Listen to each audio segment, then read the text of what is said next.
Hi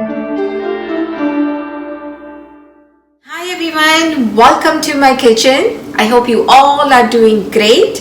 As I promised in my last video, I'm back with my meal planning. So last video was all about grocery shopping, where I shop, what is my budget for the grocery. So in case if you have missed that video, the link will be in the description box.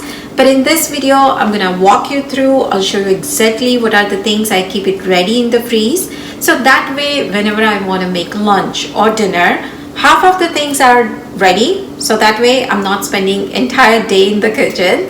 And we are a family of 4. And both of my boys don't like to buy school lunch. So every single day I need to prepare something for their lunch.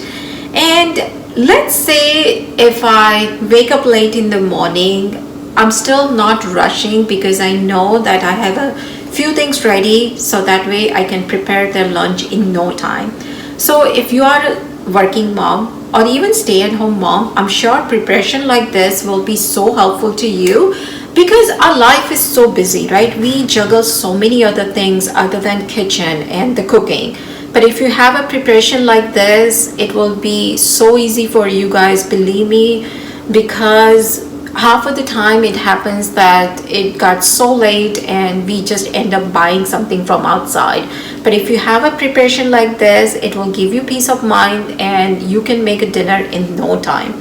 So I'm gonna walk you through, I'll show you exactly what are the things I have here. So this kind of meal planning change every single week. You know, every single week I'm making something different, but these are very, very basic things that I always keep it ready. So doesn't matter what I need to prepare, things are ready. So let me show you what are the things I have here. Oh yes, before we start, let me mention one thing here because I'm sure that video will be so much fun for you guys to watch. So I have a video where I challenge myself to see if I can make dinner from scratch within a 60-minute. Guys, let me tell you, that video was so much fun to make because I challenged myself and I was so nervous actually. I'm always comfortable making videos, but particularly in that video because I timed myself. Camera was also on the clock as well as what I'm cooking here. And I don't know why, all of a sudden it came in my mind like, oh, let me make this kind of video, you know, because we always see on YouTube the title say you can make dinner in 30 minutes, in 60 minutes. Can we really make it in 30-60 minutes? So I was like, let me challenge myself. Let me see if I can do it or not. So I'm sure that video will be so much fun to watch. So I'm gonna link it down below in the description box, but you guys can find out whether I made it in 60 minutes or not. But first of all, let's start with this. So the first thing first, I'm gonna start roasting the eggplant. So here, as you can see, I apply a little bit ghee on top. You can always apply oil, but I think with the ghee it tastes better, so that's the reason I apply it. And I'm gonna roast this in the oven. So since I'm using this huge plate for the eggplant, I will go ahead and roast the sweet potato as well as the purple potato. So that I'm gonna wrap it in the aluminum foil and roast it in the oven. So I will be doing this on 350 degrees for about 30 minutes.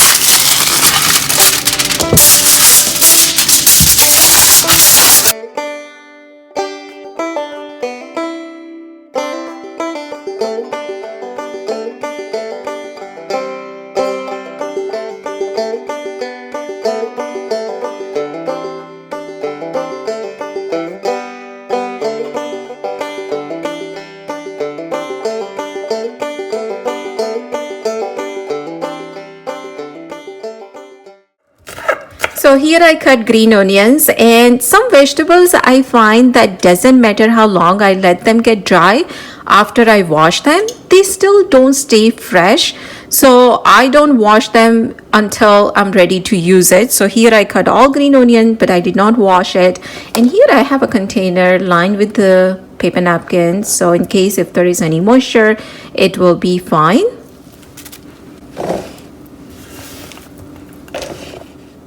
So I have this different color bell pepper ready to go, and I use this bell pepper either if I'm making sandwiches, salad or pulao. And you need this chopper in your life. I'm gonna link it down below in the description box, but it is such a lifesaver. It makes your life so much easy, especially when you want to chop something this fine. So I use this chopper for, as you see here, for the bell pepper, tomatoes, or onion. Especially for onion, this is so great. And yes, this bell pepper, I did wash it before I cut it. So let's start from this end. So here I have this different color bell pepper, and the clip which you saw before this, that actually was from yesterday night. So whenever I do the grocery shopping that night, if it's not too late, then I start. If not, I start next day. So I cut this bell pepper yesterday night, as well as the green onion. And here I have my purple potato. Okay, so let's talk about this box now. So here in this box, I have a grated ginger, green chilies, as well as the garlic. And also I do have some whole garlic, just because sometimes I do want to use the piece of garlic. So here I do have everything ready, and these are the things that I can use it within a 1 week. I don't like to make it more and keep it in the freezer section, just because my experience is always like, if you keep it in the freezer section, it doesn't have that strong flavor. So I just make it that lasts me for a week or so. Okay, so next here I have this tuber dal ready. So I pressure cook it, and I'm gonna prepare the Gujarati dal out of it. So whenever I'm ready to make it, I just need to add some masala, boil it for about 20 minutes, and the Gujarati dal is ready. Next I have is the khichdi mix ready. So here the dal and the rice is ready to go. I just need to wash it, pressure cook it, and the khichdi will be ready. Back here I have suji. So basically I dry roast it, so whenever I want to make upma, it will be done. And here I have spinach. So basically I blanch the spinach and make the puree out of it, because I'm gonna make the soup. So back here I have this mung, and basically I soak the mung because I need to sprout them. So for overnight, first of all, I'm gonna soak them in the water. And for vegetables, I do have the cauliflower. I cut the cauliflower in the bigger pieces, and I did not wash it. I will wash it when I'm ready to use it. So out of this, I can make the sabji or even gobi paratha. So once it's cut like this, I can prepare anything from it, and it will not take that much time. Also here I do have the cabbage. Again, I chop the cabbage, so sabji can be done in no time, because I prepare almost all my sabji in the oven, and once I put it in there, basically I just forget about 20 minutes and the sabji is ready.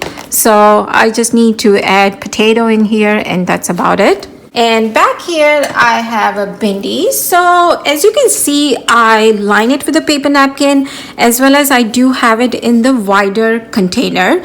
So once you cut the bindi, you do want to let it dry for about half an hour or so before you store it in the container. Otherwise it will get so sticky, and of course you do want to line it with a paper napkin. So here I'm making bindi sabji, and as you can see, this bindi I cut it about 3 days ago, and it still looks fresh. And here I have my ginger garlic and the green chili box. So even this, as you can see, it's been 3 days and everything still look fresh. So I'm gonna show you how I store this in the refrigerator, because sometimes it happens that because of the garlic, we do get the smell in the freeze. So I'm gonna show you how I store this. But first of all, let me show you how I make the bindi sabji. And I'm sure I have shared this many times before, but I usually make this sabji in the oven, so that way, you know, bindi has that stickiness in there. But if you make it in the oven, you will not have that problem, and it will get cooked properly. So let me show you that. So here I have oil heating up. In that, I'm gonna add some mustard seeds. Next, I'm gonna add some asafoetida. Also, I'm adding about half a tablespoon garlic, as well as green chilies. So today I think I want to make the green sabji, so I'm not gonna add any red chili powder. That's why I add a little bit of extra green chilies. So now at this point, I'm gonna add all the bhindi in here. Next, I'm gonna add salt to taste, as well as haldi powder, dhania jeera powder. I'm gonna go ahead and mix everything first properly. Then I will transfer this into oven safe plate. Keep it in the oven on 350 degree for about 15 to 20 minutes. And then the rest of the other masala will finish it once it's cooked properly.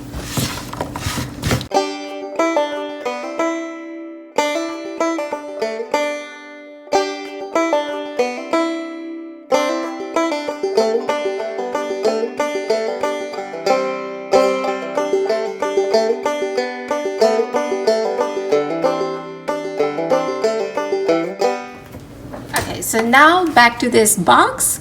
So just because I have a garlic, I'm gonna use this cling wrap. If I don't have a garlic, and let's say if I just have the green chili and the ginger, then I don't need to use this, because whenever you have a garlic like this, chances are that your freeze will smell like a garlic, and of course we don't want that.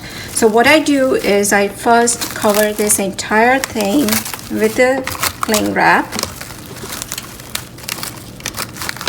Make sure it's sealed properly, and then basically I just close the lid, keep it in the freeze, and that will definitely guarantee that my freeze will not smell like a garlic.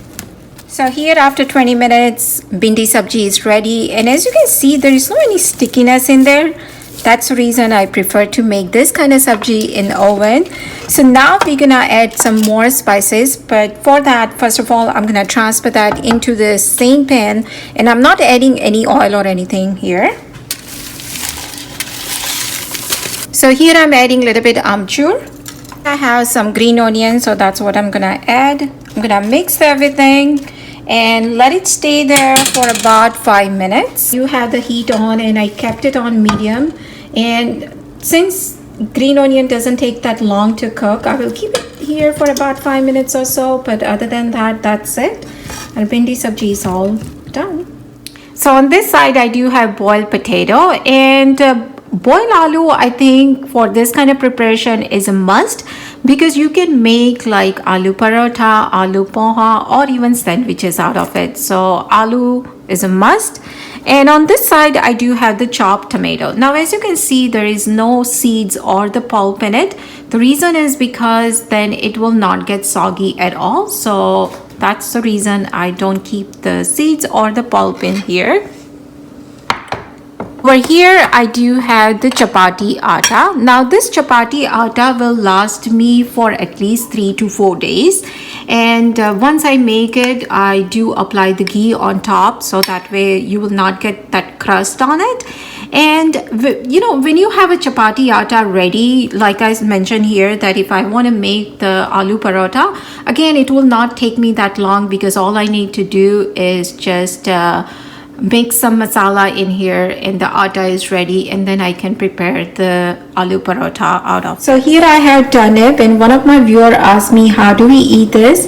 So we do eat this raw. You do want to cut this both end as well as peel the skin, and it just tastes like radish, but it's not strong as a radish. So you can sprinkle a little bit salt on top and just eat it like that.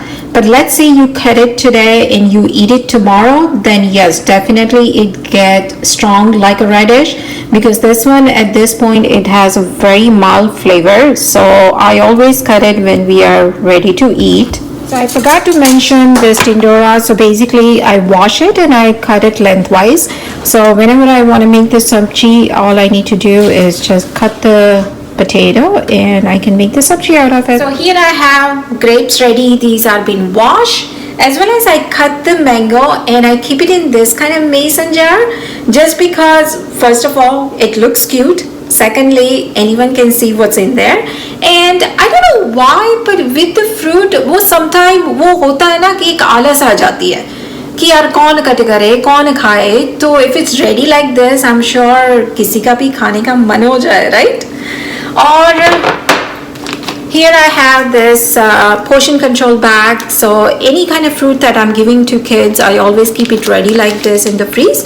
So morning, all I need to do is grab it and keep it in their lunch box. So here I have some grapes in here too. So I guess this is it, friends. I hope this video is helpful to you guys. Thank you so much for watching. Take care, and I will see you soon in my next video. Bye.